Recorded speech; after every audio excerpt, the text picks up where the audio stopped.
자, 40-1포인트의 문제풀이를 보겠습니다. 이사의 의무에 대한 문제죠. 자, 1회분입니다. 26번이요. 상법상 주식회사의 이사의 의무에 관한 설명 중 옳은 것은 평이사도 다른 이사의 업무 집행에 대해서 감시 의무를 부담한다는 것이 대부분 판례 입장이다.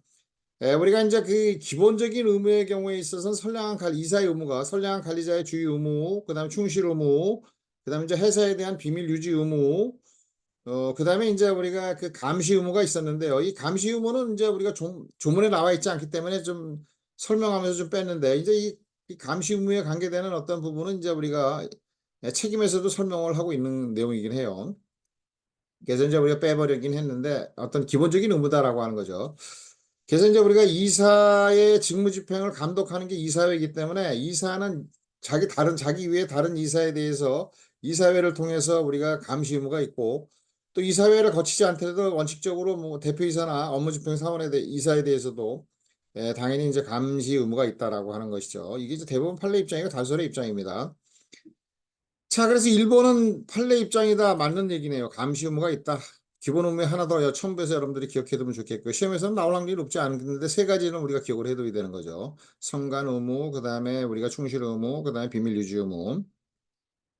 그 다음에 이제 경영 판단의 법칙도 이거 시험에서 간혹가다 이제 나오던 내용들인데, 요거는 이제 뒤에서 이제 우리가 또 책임에서 또 설명할 부분이죠, 사실은.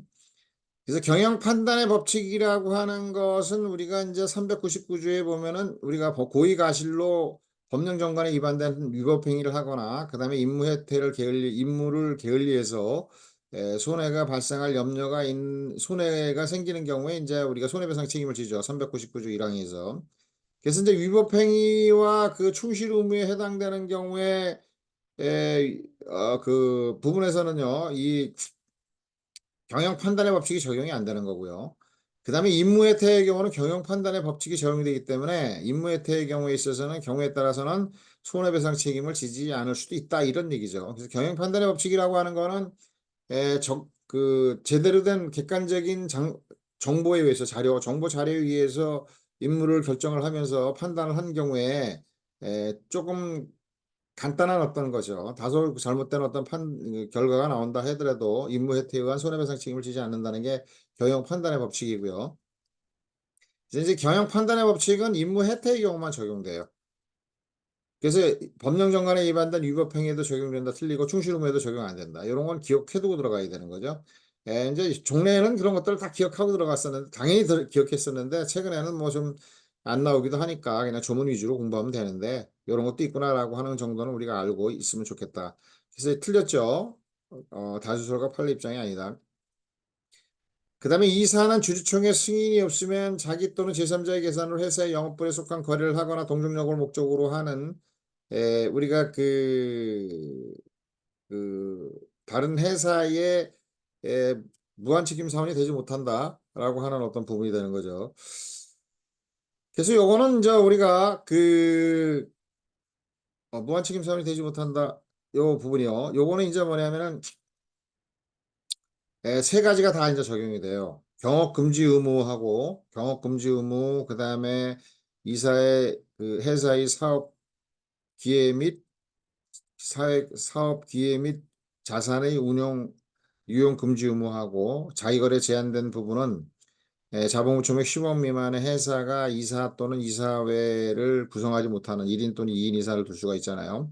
그런 경우에 이제 이사회가 없는 경우에 주주총회 승인사항으로 한다라고 하는 거죠. 근데 그것도 기억을 해두면 좋겠어요. 옛날에 좀 나오고 그랬으니까. 그 세 가지는 다 이제 주주총회 승인사항으로 이사회가 없으니까. 근데 이거는 이제 우리 정상적인 회사니까 정상적인 회사를 전제로 하는 거니까 이사회 승인이죠. 이사회 승인이 없으면 우리가 제3자의 계산으로 우리가 경업금지 의무를 그죠? 승인을 받을 수가 없다. 그래서 이사의 승인이 없으면 자기 또는 제3자 계산으로 회사 영업부에 속한 거래를 하거나 동종령을 목적으로 하는 다른 세금이 되지 못한다. 다 같이 연결돼서 기억해라라고 하는 거고요. 그 다음에 이제 경업금지 의무에 위반해서 거래를 한 경우 그 거래의 사법상 효력은 무효다. 라고 하면 이제 요거는 조금 우리가 이제 상식이 벗어나는 거죠. 통상적으로 이 거래는 다 유효한데 그 거래가 이제 하지 말라고 하는 걸 했기 때문에 거기에 대한 어떤 손해배상 책임을 지는 거죠. 그래서 무효이다 틀렸고 1번만 답이고 뭐 2, 3, 4는 다 틀렸네요. 그다음에 이제 이사의 똑같은 거네. 여기 5번도 2번에 그 3번에 관련돼서 주주총회 승인 없이 현재 또는 장래 회사이익이 될 수 있는 이사의 승인 사유잖아요. 사업 기회를 자기 또는 제3자의 이익을 위해서 이용하여서는 안 된다라고 하는 거죠. 자, 그래서 1번이 답이고요. 그 다음에 이제 26번 문제 보겠습니다. 자기 거래에 관한 문제 하나, 그 다음에 회사의 사업 기회 및 자산 유용 금지 의무 하나 이렇게 냈습니다. 자, 26번 문제 3회분이요. 자기 거래가 이사와 회사 간의 거래 형식을 띠고 이게 세 가지 다 똑같은 거예요. 실질적으로 이해 충돌할 염려가 없는 때에는 제한되지 않는다는 것이 판례와 통설이다. 통설이 이제 다설적인 견해다 이런 얘기죠. 다 맞고 맞는 얘기고요. 그다음에 이사와의 거래를 하기 위해서 미리 이사회에 해당 에, 거래에 관한 중요 사실을 밝히고 그죠? 그 이사회 승인을 받아야 한다. 398조 1항에서 나오는 거잖아요. 이거 맞고. 그다음에 이게 이제 뭐냐면 이사회에서 해당 거래에 대한 중요 사실을 밝힌다는 게 이제 과거에 이론적으로 개시 의무가 있었어요. 자기 거래 승인을 받을 때 알리는 거죠. 이거는 이러이러하니까 좀 승인 좀 해달라고 하는 것을 알리는 거죠. 이제 그게 부당하면 승인을 안 하는 거고 맞다고 생각하면 이제 승인을 하는 건데 그걸 조문에 둔 거예요. 해당 미리 사전에 해야 된다는 거. 사후 에는 안 되고요. 미리 회사 이사회에 해당 거래에 관한 중요 사실을 밝히고 이사의 승인을 받아야 한다. 자기 거래는 이사의 승인이 있으면 허용되며 이사 규모 1인인 소규모 주식회사에 있어서는 주주총회 승인을 요한다. 이런 것들도 옛날에 좀 자주 들어갔던 거죠. 다 맞고요. 이사의 승인인은 자기 거래로 인하여 회사에 손해가 발생할 염려가 있는 경우에 우리가 이제 이사의 자기 거래의 승인 사항이 생길 때 이사는 이사의 구성원이긴 하지만 특별 이해관계 있는 이사가 되는 거죠. 따라서 의결권 행사를 못하고 참가를 못하는데 그래도 이제 어떤 손해가 생기면 손해배상 책임에서는 책임을 면할 수가 없는 거죠. 자기 승인을 받는 거니까. 그래서 손해배상 책임이 없다. 틀렸네요. 4번이 답이고.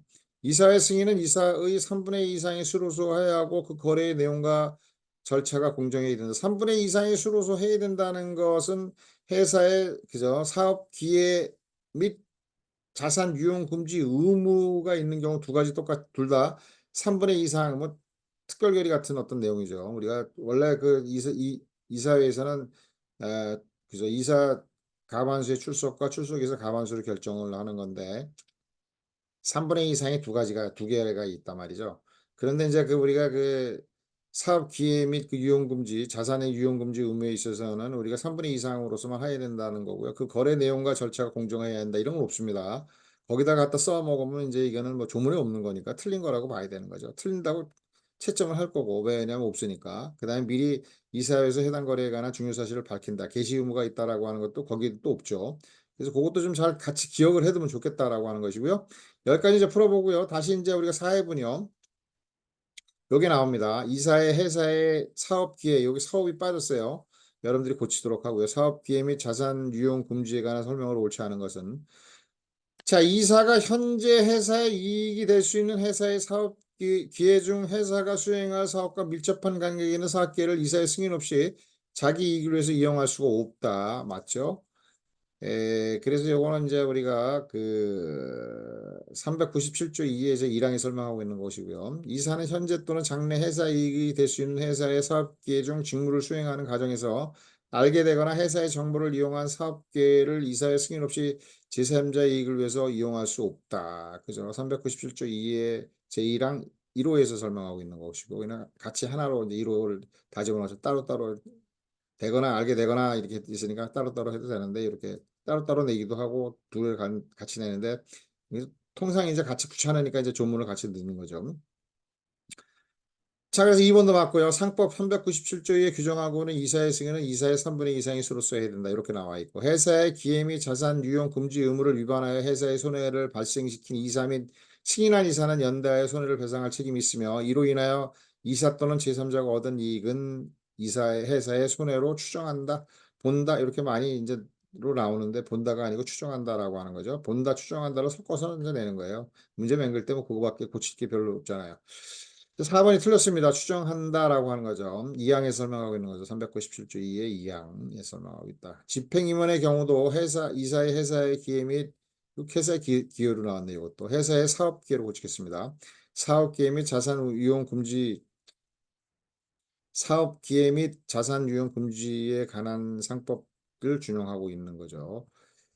그래서 408조의 9에서 인제 이 돼 있는데 이렇게 인제 이렇게 내는 경우도 뭐 틀린 건 아닌데 그냥 집행임원의 경우도 이사 그 집행임원의 회사의 기회 및 자산 유용 금지 의무가 있다. 이렇게 해도 돼요. 그죠? 그렇게 하는 게 더 좋았을 뻔했는데 여기는 준용한다. 이것도 틀린 건 아니고요.